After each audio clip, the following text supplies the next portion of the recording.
special Intercourse, and I'm here with Doug Tourette. He just had his first show at the 73 Wave Gallery called Street Signs and Semaphores. Doug, can you tell us a little bit about it? Sure. Hi. Street Signs and Semaphores are exactly what's in the title. I use street signs as the ground for semaphores are known as maritime signal flags, or commonly known as nautical flags, and can be used to as letters. There's 26 semaphores that could be used as the 26 letters in the alphabet. Okay. So I use them to spell out words relevant to the pictures or the words on the signs. So this is a sculptural show. Wall sculptures, yes. And we're using words too, so And it's kind of words, so it's blurring poetic. the lines a little bit. Yes. Where did you get your inspiration for the show? And this is kind of like you're out of a retirement show, right? Kind of, yes. I've had shows before, but it's been few and far between. For this particular work, I was thinking of using signs, street signs, as instead of canvases, and I wanted to put something on them, and it occurred to me to use the flags, but it just never seemed to jive. It took about a month or 2 months before it finally clicked, and I said, oh, you know what, that's actually a good idea. I think the colors from the signs will pop off the street signs, off the colors of the street signs. So then next came the idea of what kind of imagery on the signs matching what kind of words that the signs spell out. And you see a small sampling in the show. Okay, Of so the works. you're moving the sign, like repositioning them so they mean different things. And I remember you telling me that it's a little bit of maybe an homage, maybe not to Duchamp. Duchamp. One of the works is called the Nude Descending. When you have the yellow street signs that are placed diagonally, they're usually meant to signal some kind of warning. But the figure of the person crossing the street, to one that it's a street crossing, I turned to the traditional way you would see artwork in a gallery, and that would be horizontal instead of the diagonal. Very traditional way to do it. And when I did that, I noticed that the figure in the street sign seemed to be going down now, descending. So it occurred to me that, okay, I could spell out nude descending. That was actually the first work that I was inspired by, using the flags and the street signs. You kind of snowballed from there. Snowballed from there, yes. So speaking of traditional, I was going to ask you what type of style you identify with, because I see, for me, like, it's conceptual, and for a lot of people that don't know a lot about art history, also kind of minimalism is a little bit in there. So I was going to ask you what type of style that you kind of identify with. Well, I definitely did a lot of minimal work early on, and when I was in school, and so it's definitely, I consider minimal because I make the most subtle gestures, just simply changing, for instance, the mountainscape piece, taking the chevrons that are traditionally vertically aligned for curved streets, and I placed them sideways vertically, and it occurred to me that if I place some in a sequence at the various levels, that it occurred to me that it looks like mountains, so I called it mountainscape. So is sculpture your primary medium that you use, or have we seen other things? Is there?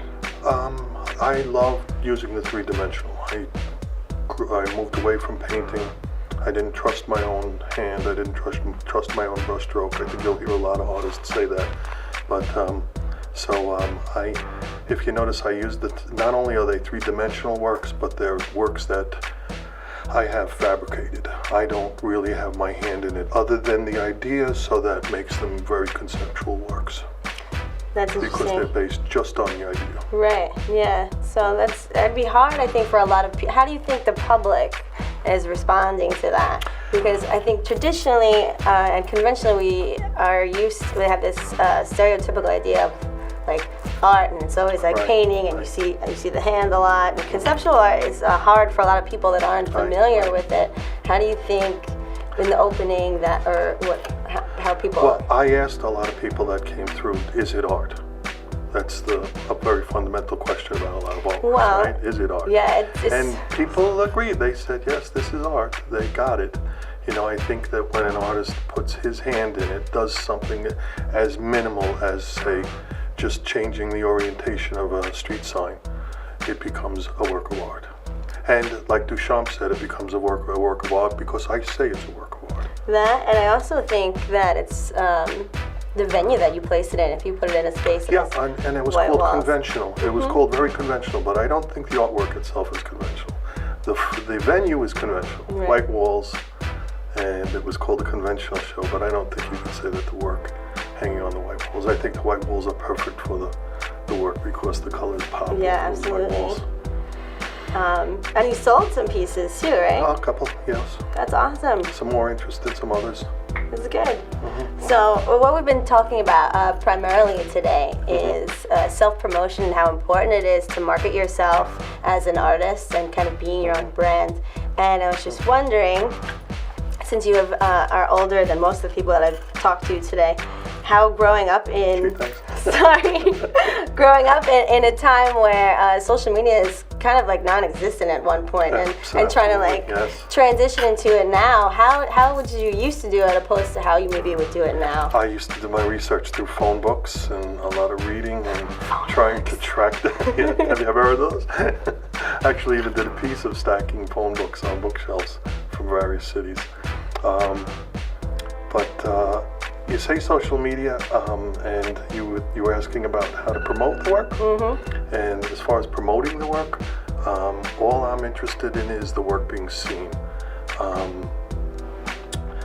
possibly even written about. That's my concern. Concern about selling the work, I don't really have a major concern. I could understand how a lot of younger artists would have a concern, but I had a regular job and just nurtured the work through the years and made sure that I kept the dream alive, you know. I think my main question is because I think how I would go about telling people that I have a show and how you, and I've seen how you did it. It was different because I remember you sending postcards to everywhere and calling like magazines in the paper and all this stuff. And for me, it'd be a little different Press releases, right. because I would just kind of automatically go to online as my first resource. So I think there's a little bit of a disconnect there, that maybe there's something that you could learn from me and then I can learn from you, and that way we can kind of circle all of it, and it's just about flooding so everybody knows Right. in every corner. So I included my Facebook account on the postcards. So I am using the Facebook for showing the work, and I'm finding that maybe people aren't interested in coming to the show because they've seen the work on Facebook. You think? I think so. I have had a lot of promises of people coming to the show, and I think that people just aren't interested in coming out to galleries and seeing art as much as they used to. I think you might be right, but I also think it has something to do with the location, and this is another location is issue that we were dealing with. yes. I mean, it's a little easier in Manhattan when you have an entire block Exactly, of galleries exactly. and you already have foot traffic coming in and out, which is why we're trying to drum up the Staten Island scene so we can actually get the people here that are interested in the correct demographic. Right. So I think that might be a little with the work on that as a group of artists. But I mentioned earlier to you about social media was not so much social media, but to produce the work, I used to have to track down a lot of my sources, and eBay has proved to be a great resource for me because it's made tracking down the objects that I need to use. I'll get an idea that I need an object. We discussed something absurd about using a rubber chicken, and I actually tried to find a rubber chicken in stores that were selling Halloween. It was around at the time of Halloween, and couldn't find one. But I know I could go on eBay and find dozens of sellers willing to sell a rubber chicken. So that makes my life a lot easier. I used to have to spend a lot of time tracking down the objects that I needed in the work. Can we see, so your work is on your Facebook? Do you have a website? Not a website yet, no.